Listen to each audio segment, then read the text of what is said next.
Queridos ouvintes, bem-vindos a mais um programa Cultura Espírita, produzido na Casa da Caridade Irmã Elizabeth, localizada próximo à Avenida Jorge Amado, na Rua do Cascalho, número 51, Boca do Rio, Salvador, Bahia. Este programa é transmitido através da Rádio FEB, via internet, em sintonia com a Federação Espírita do Estado da Bahia, FEB. Para nos ouvir, acesse a Rádio FEB através do site feb.org.net ou pelo nosso site www.casadacaridade.net, tudo junto. E conheça também a programação das atividades da Casa da Caridade Irmã Elizabeth. Lá vocês encontrarão reuniões públicas doutrinárias, atendimentos de passe, atendimentos sociais, os livros editados pela nossa gráfica, a programação da nossa rádio, dentre outras atividades. Para adquirir os livros trabalhados aqui na rádio, acesse a livraria virtual da Casa da Caridade Irmã Elizabeth pelo site www.casadacariedade.lojaintegrada.com.br, recebendo os livros pelo correio na comodidade do seu lar. Iniciaremos o programa Cultura Espírita, cujo propósito é levar ao ouvinte esclarecimento à luz do Espiritismo, fundamentados na doutrina espírita de Allan Kardec, sobre temas vivenciados no dia a dia de todos nós, em nossas relações com o próximo, em nossas famílias, com os nossos amigos, em nosso trabalho, enfim, em nossa vida. Participe através do nosso e-mail geral@casadacaridade.net e teremos o maior prazer em recebê-los. Hoje seguiremos com o debate do livro Dor, Causa e Efeito, de Lívia Pereira Santos, abordando o tema perdas afetivas, separações, dando continuidade ao tema do programa passado. Eu sou Robert Ferreira, estamos aqui com a ilustre presença de Alessandra Uzeda, e antes de falarmos sobre o tema de hoje, vamos ouvir e fazer uma prece pedindo a Deus que nos ilumine em mais um programa de muita luz e aprendizado. Então, vamos pedir aos mentores dessa casa que nos ilumine, nos oriente, para que a gente possa levar aos ouvintes tudo aquilo de bom que a doutrina espírita pode oferecer em nossas vidas. Vamos seguir então com o livro Dor, Causa e Efeito, de Lívia Pereira Santos. Perdas afetivas e separações. Quando a alma está em luto, a tristeza e a melancolia fazem parte do quadro dos sentimentos. Reagir, trabalhando incansavelmente o psiquismo, pensamentos de paz e confiança em Deus, oração e vigilância dos pensamentos e das atitudes, reagindo a tudo e a todos que contrariam a fé e a resignação. Fazer o bom combate, dar a volta da revolta, do desânimo, da irritação, consciente de que a vida após a morte existe e a mortalidade da alma é uma realidade. Refletindo sobre a dor que favorece a autotransformação e a busca da espiritualização, compreendendo em sã consciência que a vida continua e o amor se eterniza. Que bom, olha a observação dela, fazer o bom combate. Porque muitas vezes, quando você combate uma determinada ideia, você contraria o outro. E aí você cria, ao invés de algo bom, um atrito, uma divergência. Então, o que é esse bom combate? É você conseguir chegar do outro. O esclarecimento, sem entrar em choque, sem entrar em conflito. Isso é interessante. E é interessante que a doutrina, além de trazer esse esclarecimento, ela também nos dá o suporte com a verdade de que existe vida após a morte, que mesmo havendo essa separação, em algum momento, de acordo com a nossa evolução, com o nosso merecimento, nós iremos reencontrar aquelas pessoas que nós deixamos. Exatamente. Então, é bem interessante esse trecho do livro e eu até guardei, memorizei esse trecho. Em sã consciência, compreendendo em sã consciência que a vida continua, né, após a morte, e o amor se eterniza. Se eterniza, que lindo. Porque muitas vezes as pessoas se separam, mas continuam amando de uma outra forma, né? Aquela pessoa que compartilhou a vida, que construiu família, né? Teve filhos, enfim. Quando se perde um afeto ou um ente querido, a alma entorpece e se entristece, por não compreender o abandono. Muitas vezes, a baixa autoestima se torna tão forte que aquele que passa por tal experiência pode adoecer e entrar em processos depressivos, angústias e expressões de tristeza e melancolia. É interessante porque exemplos muito na nossa vida de pessoas com a idade muito avançada, que viveram juntos, né, 50, 60 anos, uma vida inteira praticamente, e quando deixa, aí o outro logo adoece e vai em seguida, né? Impressionante como perde a vontade de viver. Como acontece isso aí é porque nessas relações assim muito duradouras cria-se uma dependência um do outro, né? Um para o outro a vida toda, em todos os momentos bons e ruins. Então você acaba ficando realmente dependente do outro. Não seria necessariamente uma perda de individualidade, mas uma complementação de seres. Viver, né, um para o outro mesmo, no sentido de compartilhar tudo, de dividir tudo, né? E de repente a pessoa vai e você se sente só. Aí como é importante a família, né? A família está ali dando suporte, a presença. Com certeza. Parece que os sentimentos se entorpecem e a pessoa, quando não tem resignação, pode entrar em revoltas, ciúmes, ansiedades e irritações, gerando até violências e processos destrutivos ou autodestrutivos. É interessante que me lembrou agora do livro Nosso Lar, quando ele relata o retorno de André Luiz visitando a família, que ele encontra a esposa casada com outro homem. A revolta que surgiu nele e que ele, depois de um tempo, se trabalha, né? E ele procura ver aquele momento como uma outra coisa. Então ele foi tomado... Ele foi em busca do esclarecimento, para compreender a situação. Para compreender a situação. Daquilo, já que nada é à toa. Né? Então ele teve que trabalhar esse sentimento de ciúme que surgiu naquele momento, né? Que o levou de volta para o Vale do Umbral.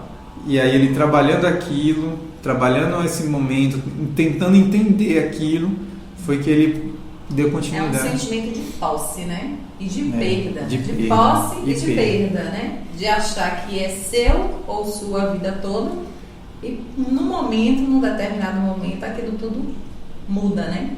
Passa-se a construir outras coisas com outras pessoas, outras vidas.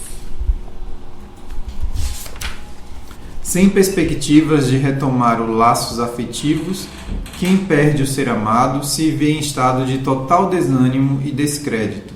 A solidão e o desespero tomam conta dos sentidos. Que fazer para superar experiências tão danosas? Só a fé em Deus e a confiança de que o Pai é todo bondade e misericórdia podem consolar aquele que passa por tal problema e ajudá-lo a transpor as circunstâncias das provas de grande dor. A oração, a indulgência e o perdão são corolários do trabalho de autoestima para que possamos nos ajudar nas horas mais difíceis. Você veja como é importante, né? A oração, você está conectado, né, com a espiritualidade maior, a indulgência, que nada mais é do que não ver os defeitos dos outros e, se os vê, evita falar deles, divulgá-los, ao contrário, oculta-os, né? Quer dizer, como é importante essa coisa da indulgência. E o perdão, né? Que eu acho que é a maior causa, né, de problemas realmente das pessoas, porque guardar mágoa, né? Porque às vezes a gente esquece, a gente acha que esqueceu, se tornou indiferente ao problema Mas na verdade, no íntimo, no fundo, existe a mágoa Aí e não perdoou. basta um desentendimento para remoer aquelas coisas que estão guardadas E lá tudo no vem fundo à do baú. tona. Ah, em tal ano, em tal período aconteceu isso. E aí tudo vem à tona, né? Novamente, e não transformou aquilo. Porque às vezes a gente faz isso, né? A gente isola o problema como um meio de se proteger. Então, não adianta, porque nesse isolamento a gente só está retardando a solução de um problema que precisa ser enfrentado. Então, eu só reforço um comentário que nós vimos no Evangelho segundo o Espiritismo, em que ele fala da parte da inteligência e do trabalho. Então, se Deus nos fez inteligente, e se pararmos para pensar, nós somos os únicos seres que conseguem formular palavras para se comunicar. Por que não utilizar isso para resolver atritos civilizadamente, né? A partir de conversa, a partir do raciocínio, de expor? O diálogo é o melhor caminho para tudo. É o melhor caminho. Então, acho que é... Só não tem jeito para a morte, né? Como a gente diz. Porque no dia que Deus nos chama, não tem jeito. Mas o resto, estamos aqui para isso, né? Enfrentar, tentar resolver da melhor maneira possível, né? O mínimo de civilidade possível. Verdade. Ter confiança e mente voltada para o trabalho e estudo nos dá verdadeiramente a noção de firmeza e vontade de prosseguir. O fortalecimento no propósito de viver nos assegura a saúde mental e espiritual, afastando de nós os pensamentos de suicídio e autocídio. Como é importante você estar trabalhando e estudando em algo que seja benéfico, salutar, né? Até para que você consiga se manter conectado com as coisas boas da vida, porque a vida não é esse bicho de 7 cabeças que as pessoas pintam. Na verdade, nós é que complicamos a vida, né? Porque se a gente for olhar as obras de Deus, né? Viver, gente, é uma coisa maravilhosa. Mas quando o livro diz aqui... Nós é que complicamos. Ter confiança e mente voltada para o trabalho e estudo é que nos dá a verdadeira noção de firmeza e vontade de prosseguir. Isso quer dizer que quando nós estamos com um propósito ou discernimento de tentar fazer uma linha e seguir aquela linha a fim de que seja feita a nossa evolução, a gente automaticamente está permitindo que os nossos desafios venham à baila da nossa vida, porque nós queremos evoluir. Então, os desafios vêm e você é colocado à prova. Eu acho assim que quando a gente não está nesta firmeza, neste propósito de passar pelos desafios e seguir em frente, a gente escorrega muito facilmente. Sem dúvida, mas isso aí é consequência das nossas imperfeições. E olha, não é fácil não. Você se coloca naquele redemoinho de ideias, de pensamentos, de conversas que não vai a lugar nenhum. E cadê o seguir em frente? Então você precisa tomar esse fôlego, puxar, chamar por Deus, orar e dizer assim, meu Deus, vamos em frente, vamos sair dessa. Porque nossos desafios estão aí. E à medida que você pensa que está um pouquinho mais fortalecido, é porque aí mesmo é que você vai ser testado. E essa fuga, né? Porque na verdade o suicídio é uma fuga, na minha visão, na fuga de você fugir dos seus problemas reencarnatórios, né? Que você está passando por aquela reencarnação e que traz uma série de consequências futuras, né? Que a gente pensa que está resolvendo ali naquela situação e não está. E aí eu acabei lendo o livro Aldeia da Escuridão, né? De psicografia de Eliane Macarini, e no capítulo 9, ela fala justamente sobre o suicídio. E ela transcreveu aqui diversos textos sobre livros de Allan Kardec, o Livro dos Espíritos, o Evangelho, Mas tem um texto que ela transcreveu aqui no diálogo entre os espíritos sobre o tema, que é de Joana de Ângeles, no livro Após a Tempestade, que ela fala o seguinte: o suicídio de alguém é um ferimento no orgulho, que diante de uma situação de descontentamento recorre ao autocídio como forma de fugir de sua dor latente. Ela faz o seguinte comentário sobre a vontade desse desistente da luta enobrecedora, dizendo que o intuito do infeliz irmão é destruir Deus. Mas como isso não é possível, ele destrói a si mesmo, que é a mais sublime criação de Deus. Então, ele está tão desgostoso, tão revoltado, ou qualquer outro sentimento inferior direcionado a Deus, como Deus não está ao alcance dele, ele acaba se atingindo. Agora, aí também tem algo que me veio aqui. Por exemplo, a gente fala em suicídio, autocídio, como algo que já aconteceu ou pode vir a acontecer, grande, taxativo, o veredito, né? Mas acontece que tem as pequenas etapas do suicídio ou do autocídio. Ele vai negando-se a si mesmo as oportunidades que a vida apresenta. Ele vai deixando de viver bem um momento que poderia ser glorioso. Ele vai se negando aos pouquinhos. E este emaranhado, digamos, de acontecimentos que vão acontecendo paulatinamente na sua vida, é que vai chegar lá na frente a ser um autocídio ou um suicídio. Não é à toa também, voltando, são né? Coisinhas pequenas do dia a dia. Por exemplo, voltando As ao nosso lar, doenças, né? André Luiz foi pro Vale dos Suicidas, né? Que ele foi julgado como um suicida pela sua vida na Terra e ele não entendia por quê. Então ele tinha o hábito de fumar e isso também é um suicídio, como ela colocou, né? Uma coisa... Verdade. A gente vai se negando, sabe? Você não se dá o direito de viver alegre, de viver expansiva, de ser cordial, de ser consigo e com todos. Então, parece que você não tem merecimento. Aí você vai se deixando, mas aquela amargura, você fere o outro na palavra, você fere de uma forma assim que o outro fica, sabe? Deixando que aquela pessoa fique afastada. Que existem várias e aí começam as doenças de suicídio.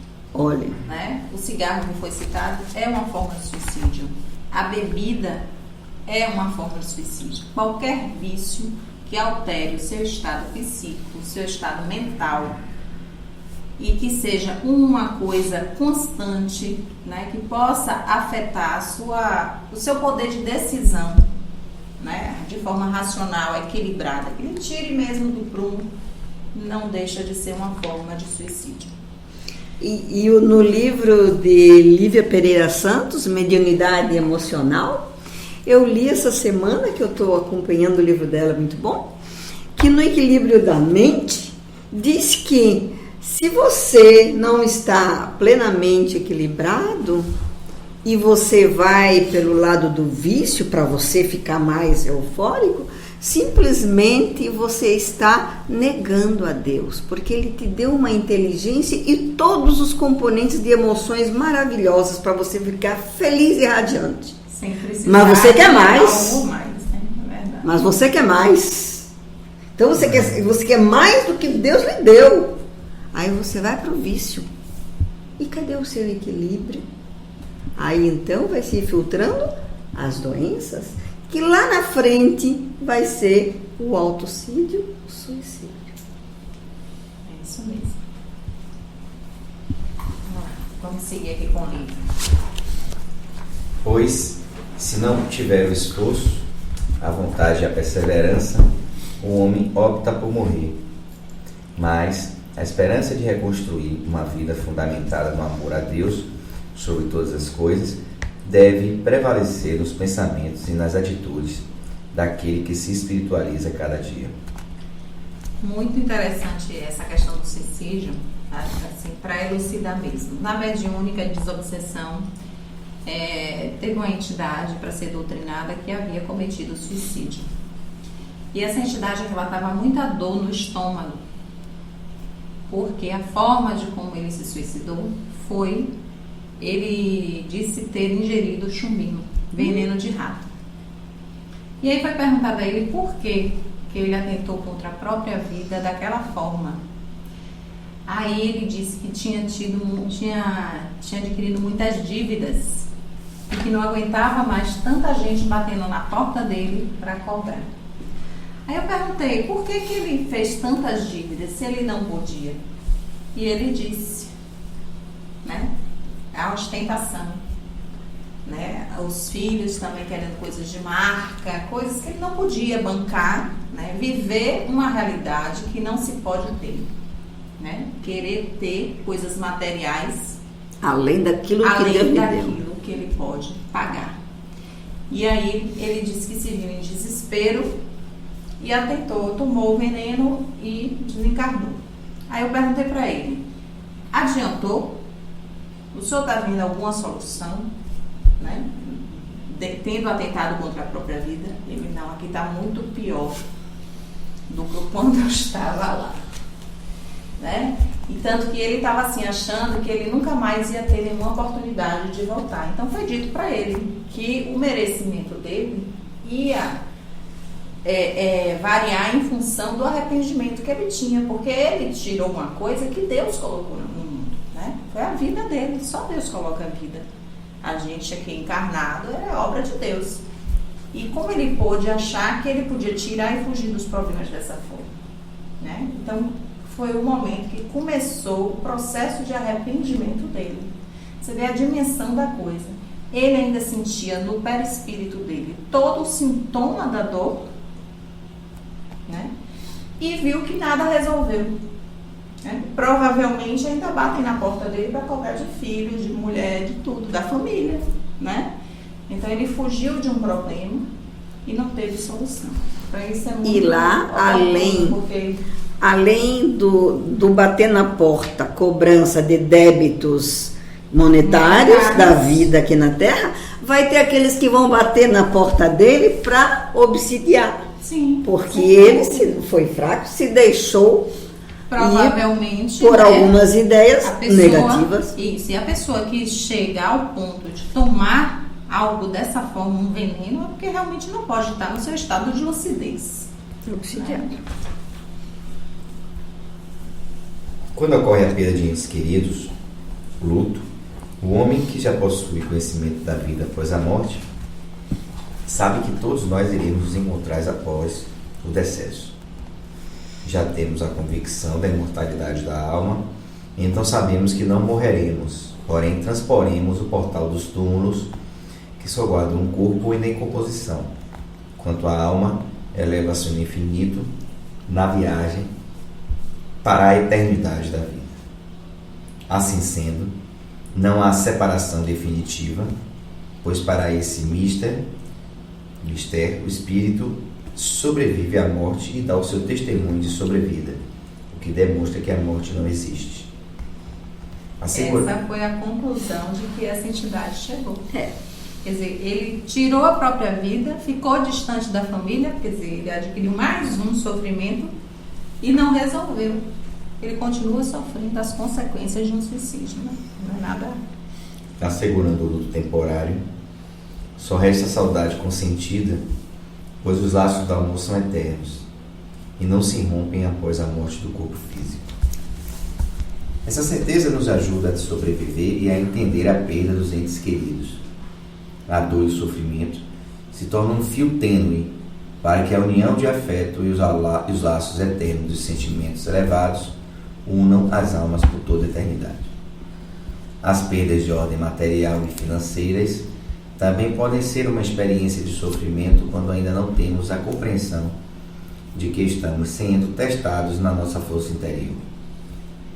Para recuperar o que perdemos, quando trabalhamos com afinco e temos conhecimento das leis do progresso e do trabalho, que nos impulsionam à evolução, damos o devido valor ao que já é ganho material e procuramos avaliar e examinar a nossa consciência, para que perdas materiais sejam apenas circunstanciais e não nos levem ao desespero.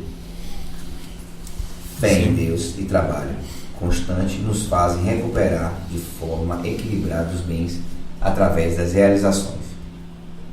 Os bens materiais, que são adquiridos com trabalho e esforço, não devem se sobrepor aos bens e requisitos morais e espirituais, que são os verdadeiros tesouros imperecíveis, que as traças não corroem e os ladrões não roubam, pois estes tesouros são fontes inalienáveis de recursos internos. E com isso, eu acho que os bens morais, se nós estivermos bem fortalecidos, automaticamente nós estaremos em equilíbrio para também conduzir os bens materiais aqui na Terra, ou os bens intelectuais, ou qualquer bem familiar que você queira. Então, basta que nós tenhamos com a nossa moral equilibrada, evoluída, nós estejamos bem com a gente mesmo. Então, com isso, tudo à nossa volta, nós vamos saber dosar a medida certa.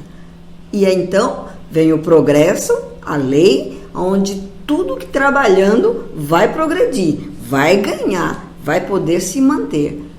E com o suor do seu rosto. A dor eleva a alma? Sim, quando há obediência e resignação, o espírito compreende o seu processo de prova e expiação e procede com paciência e disciplina mental, procurando enfrentar as dificuldades com fé e perseverança, requisitos essenciais. Quando há obediência e resignação. Porque no caso dessa entidade, né, não houve obediência, muito menos resignação. Ele entrou em desespero com a vida que ele estava. E aí atentou contra a própria vida. Então a dor que ele estava sentindo fez ele fugir da realidade, né, tirando a própria vida. Isso quer dizer que para ele a dose estava sendo muito grande. A cobrança estava sendo muito grande. Ele não teve o discernimento, o equilíbrio para tentar achar uma solução. Na verdade, assim, Faltou até, pode ter faltado também, o apoio da família, o apoio na fé, falta de fé. Porque né? pelo que ele trouxe, né, todo o problema dele foi puramente material. E aqui diz, fé em Deus e trabalho constante. Porque muitas vezes a gente quer a coisa que é mais fácil e ganhando bem, para gastar muito. Mas a fé em Deus, a oração, o estar conectado e o trabalho constante. Então, o trabalho, gente, qualquer trabalho que seja feito, ele é pago. E muito bem pago, porque tem o pagamento espiritual, o pagamento material, o pagamento amoroso, o pagamento sentimental, o pagamento de realização. Tudo é pago. Agora, de que forma? Vamos ver qual é o objetivo que nós estamos procurando.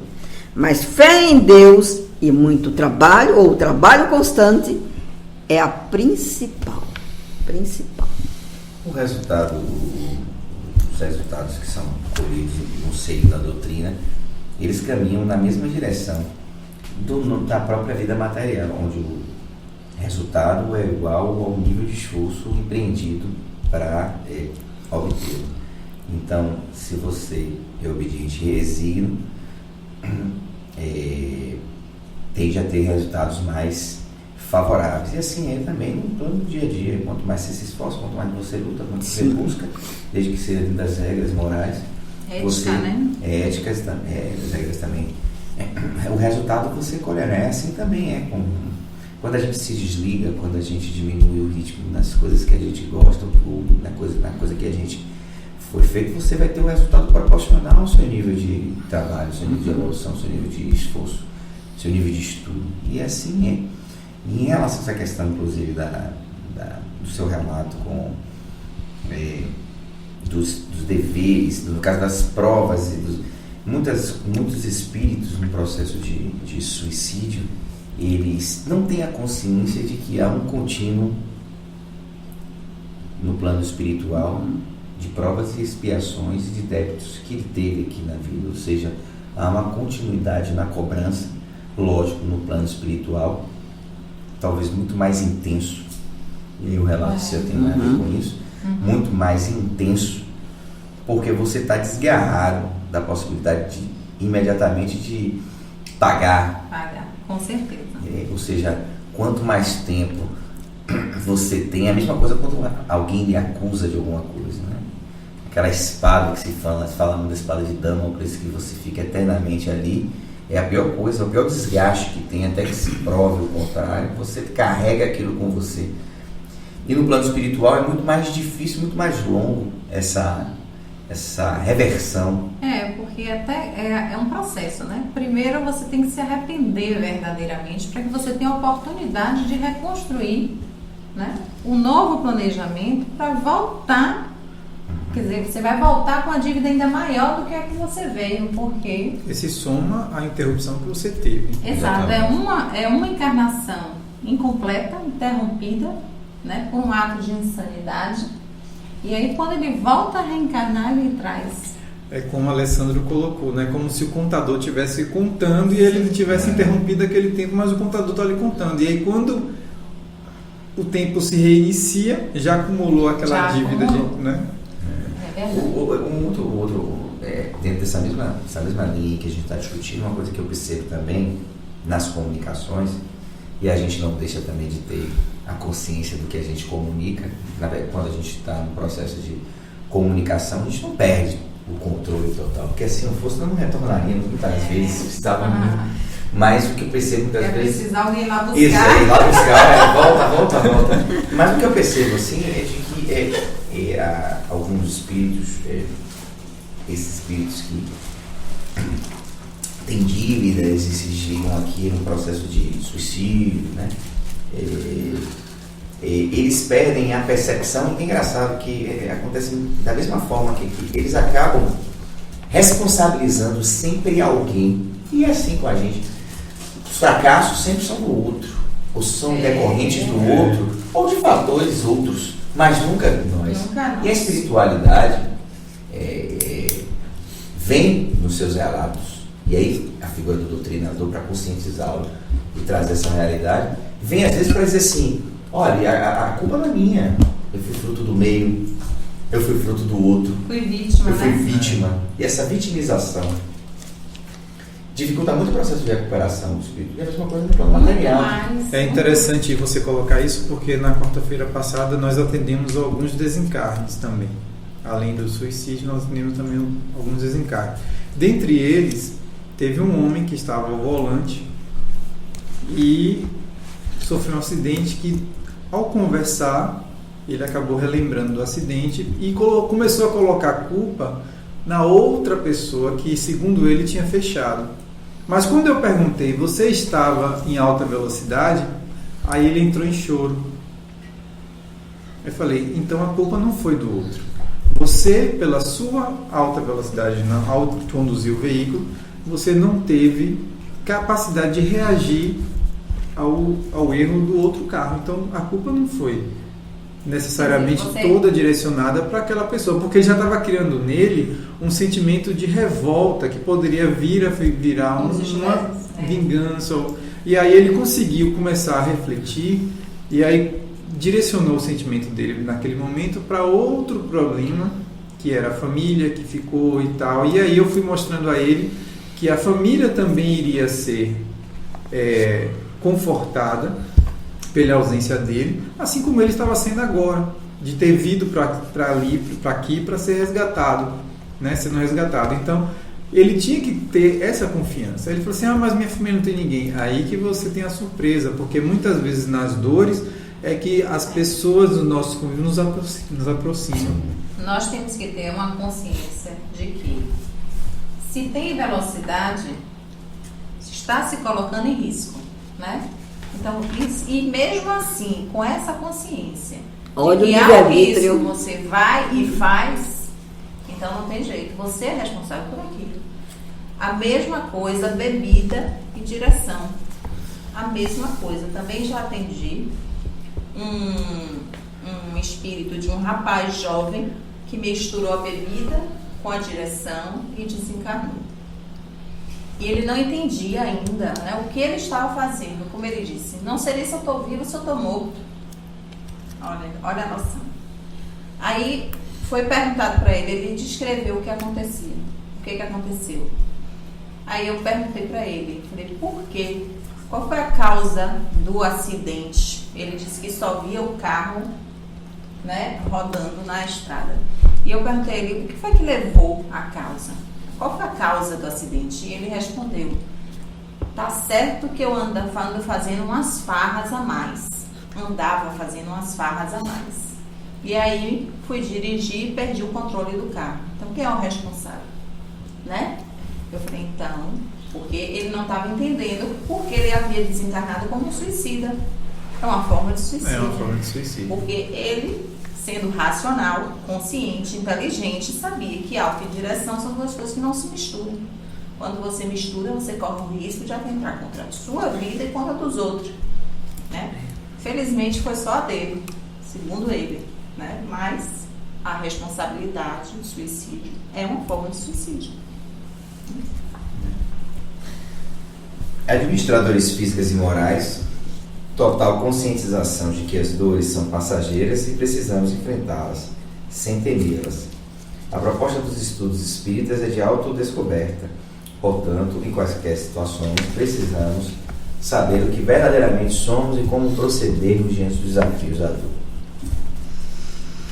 Ora, se temos fé, já suportamos as dificuldades, sabendo que as adversidades são testes que nos chamam os reajustes e nos convocam a ressarcir os erais do pretérito como severas advertências para esta existência. Se agirmos conforme o aprendizado das leis divinas, é óbvio que diminuiremos de forma bastante sensata os sofrimentos do presente e do porvir. Todavia, quando infligimos as leis morais, por falta de compromisso e responsabilidade, o sofrimento se faz presente em nossa vida. Precisamos, assim, tomar providências imediatas de autocorreção, esforço e vontade, para mudarmos de conduta e buscarmos o convívio reto do servir e amar ao próximo através da reforma moral e espiritual. Saímos da inércia e da segurança, trabalhando em prol do bem comum, estudando a doutrina, que nos faculta o conhecimento e procurando cada vez mais nos espiritualizarmos. Da passagem do Livro dos Espíritos, a doutrina espírita, pelas provas patentes que dá na vida futura, da presença em torno de nós, daqueles que amamos, da continuidade da sua afeição e da sua solicitude, pelas relações que nos faculta a manter com eles, nos oferece uma suprema consolação numa das causas mais legítimas da dor. Com o Espiritismo não há mais solidão, mas abandono, porquanto o homem mais isolado tem sempre amigos perto de si, com os quais podemos conversar. Passagem, mais uma vez, do Livro dos Espíritos. Os apelos da alma correspondem às suas necessidades mais íntimas e que repercutem no nível de aspiração e motivações de grau de entendimento e maturidade. Quando conseguirmos dominar os ímpetos e as tendências que geram motivos de distúrbios de ordem psicossomática, desviaremos os raios da emotividade e controlaremos as emoções mais grosseiras que nos causam constrangimentos. É por isso, o exercício do equilíbrio, né? É por isso que o processo de reforma íntima, de autotransformação, exige de nós a educação de nossos sentimentos. É a autocorreção, né, que se fala, né? Educação dos nossos sentimentos. O que é que eu estou sentindo, por que eu estou sentindo, direcionado a quem e o que é que eu devo mudar. Exatamente. Porque são os nossos sentimentos que nos impulsionam para a ação mesmo, né? Então, se a gente educa ele antes, a gente não faz bobagem. É o ser racional. Porque a gente faz uma ideia, pensa algo, sente algo, É isso mesmo. faz aquela ideia, plasma e então vem uma reação. E você coloca. E muitas vezes, por esse desequilíbrio emocional, você tem decisões, né, ou ações que depois de serem sido feitas ou faladas, você acaba... Já machucou. né? Já fez, Já tá fez. feito, né? Palavra dita não se tira. Tá dito. Porém, devemos estar atentos à nossa sensibilidade, porque sem esta seremos pessoas indiferentes, insensíveis e robotizadas. Agora, eu queria também dizer que através dessa sensibilidade, para nós ficarmos atentos à nossa sensibilidade, que nada mais é do que a nossa mediunidade, que nós vamos conseguir as alavancas. Nós vamos conseguir captar daqui e dali alavancas para nós vencermos esse desafio, entender perfeitamente ou de alguma forma o que está acontecendo e transformar aquele segundo para então reagirmos. Então, a nossa mediunidade aí, se nós colocarmos à disposição a intuição, nós vamos ver que realmente ela é poderosa na fé, assim como o Espiritismo nos ensina. Isso aí. As emoções, quando educadas, apresentam-nos mais sensibilidade. À medida que o espírito evolui, esta se sutiliza, imprimindo-lhe um caráter aprimorado e iluminado com os sentimentos mais nobres. Entretanto, quando o homem resiste ao ato de aprender com as experiências que a vida lhe concede, deve-se perguntar: a quem, portanto, se devem todas estas aflições? Aos males da vida, aos males da vida, que são criados pelo próprio homem. Isso é interessante porque a tendência do ser humano é colocar a culpa No outro, mas é E criado aí, pelo próprio tanto- ser. Aí, quanto também no Evangelho, né, segundo o Espiritismo, ele reforça isso. Nós somos os culpados por todos os nossos males. Sem dúvida. Sem dúvida. alguma. Nós Olha, somos os culpados. Essa questão da razão, para mim, é tão forte, tão presente. Inclusive, o exercício da razão é algo que eu desenvolvo com tanta seriedade, de que, em que pese eu tenha sensibilidade, que eu tenha emoção e tal, mas eu sou extremamente racional. Eu também. Eu sou a razão em forma de pessoa. Eu sou emotiva. Eu sou completamente razão. E Choro mais, É por isso que tudo flui bem. Porque por tem esse, que ter um equilíbrio. claro, e Eu por sou ser bem razão, Emotiva. e por ser razão, eu até confesso a vocês o seguinte: jamais na minha vida, pelo menos nos últimos tempos, e quando a maturidade, né, quando chega, eu fiz nada que eu dissesse assim, mesmo que for uma coisa que não fosse boa, foi inconsciente. É tudo pensado. Tudo Eu foi acho que Assim. no caso de pessoas racionais, porque eu falo isso porque eu tenho momentos que eu sou muito racional e momentos que eu sou muito emotivo. E tem uma Eu sou consequência. emotivo. Eu percebo que quando eu sou mais racional e faço com tantas decisões, boas ou ruins, com razão, e Claro. percebo que aquela decisão não foi a correta, o meu autoflagelo é muito maior do que quando eu ajo com a emoção.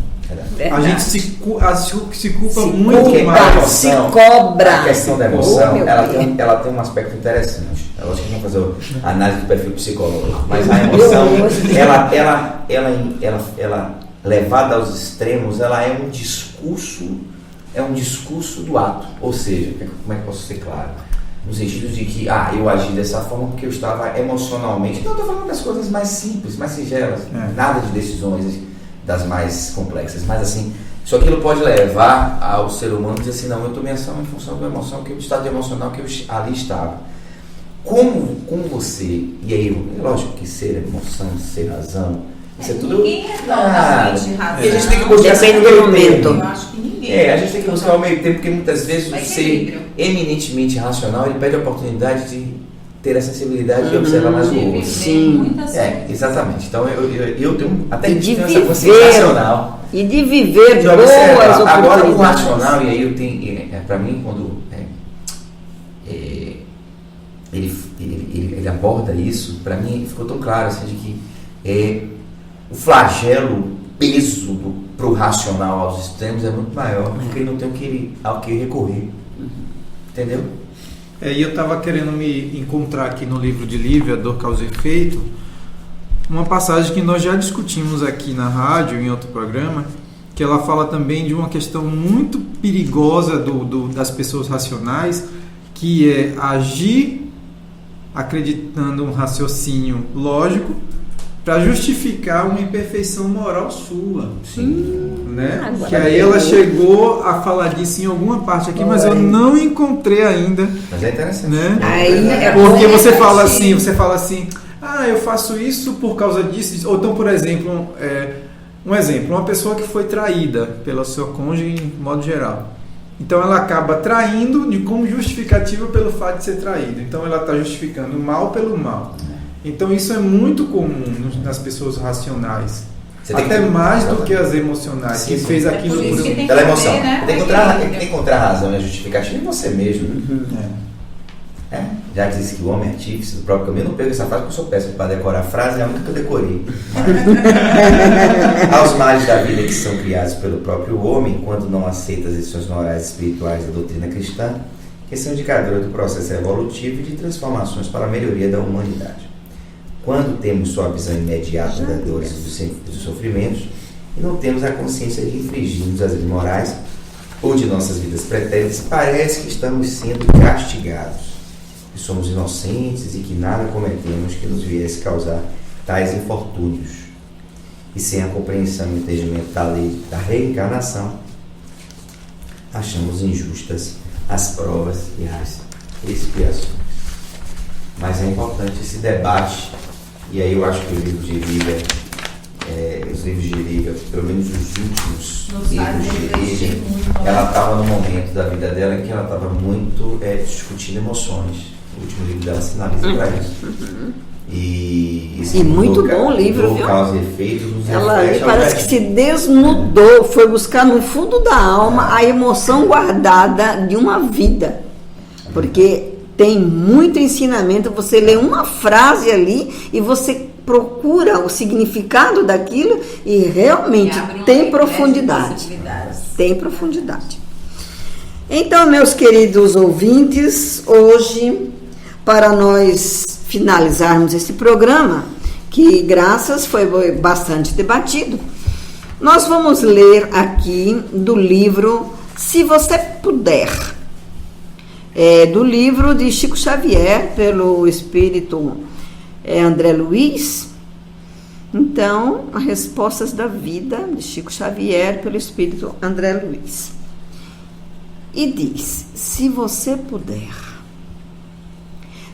puder, hoje ainda, ouvir de contratempos e mostre um sorriso mais amplo para aqueles que lhe compartilham a vida. Dê mais um toque de felicidade e beleza ao seu recanto doméstico. Faça a visita, mesmo ligeira, ao doente que você deseja confortar. Escreva, ainda que seja simples bilhete, transmitindo esperança e tranquilidade em favor de alguém. Melhore os seus conhecimentos no setor de trabalho a que esteja empregando o seu tempo. Estenda algo mais de otimismo e de alegria aos que se encontrem nas suas faixas de convivências. Procure esquecer, mas esquecer mesmo, tudo o que lhe faça motivo de tristeza ou aborrecimento. Leia alguma página edificante. Escute música que pacifique o coração. Dedique alguns minutos à meditação e à prece. Pratique, pelo menos, uma boa ação, sem contar isso a ninguém. Estas indicações de apoio espiritual se fossem observadas, farão grande bem aos outros, mas especialmente a você mesmo.